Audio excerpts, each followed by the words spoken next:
Bonjour à toutes et à tous, c'est Stan pour le site etydia.com. Vous me demandez, régulièrement dans les mails et les messages des différentes, plateformes, mon opinion sur, les cryptos. Donc moi, je suis plutôt crypto haussier, hein, mais dans une logique d'investissement.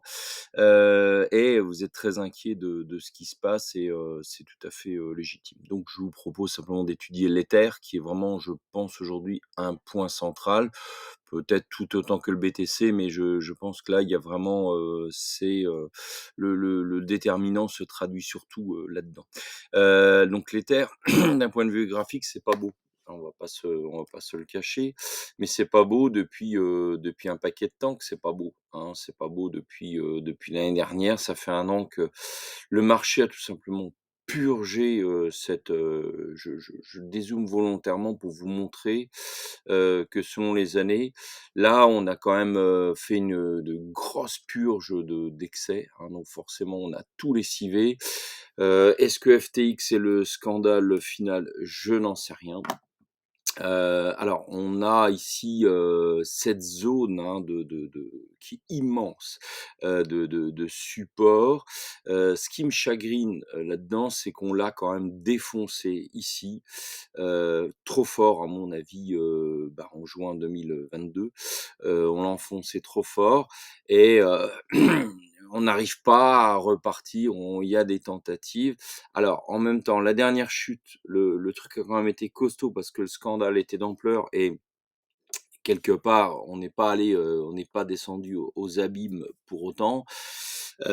Shorter, pour moi, c'est hors de question parce que, je veux dire, on va gagner quelque chose qu'on ne sait pas et qui peut se retourner en quelques heures. Pendant votre sommeil, vous auriez rien compris. Donc pour moi, la sagesse, c'est d'éviter tout effet de levier et d'attendre une direction. D'ailleurs, cette semaine, vous voyez, il y a plus rien. Il est probable derrière que le marché soit soutenu par des acteurs majeurs qui stabilisent le truc pour éviter que ça tombe. Mais, à un moment donné, s'il y a un scandale trop fort, ça va éjecter. Je pense, quand même que là, il y a une très grande prudence, qui est faite, donc on risque de revenir. Moi, je serais quand même assez positif sur cette histoire, même si vous avez un énième scandale, à ce moment-là, on viendrait encore descendre, encore plus bas.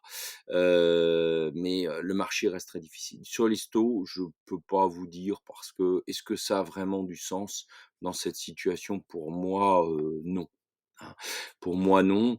Bon, à un moment donné, il va se passer un truc, je pense que le marché va prendre très, très confiance en lui.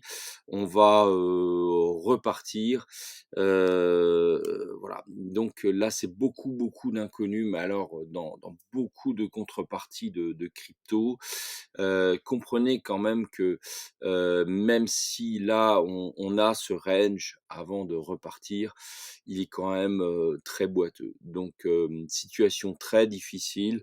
Si vous en avez, gardez-les. Ne jouez pas trop aux effets de levier. Mettez vraiment des stops parce que ça risque de liquider encore très fort. Donc affaire à suivre sur les cryptos. C'était Stan pour le site etydia.com.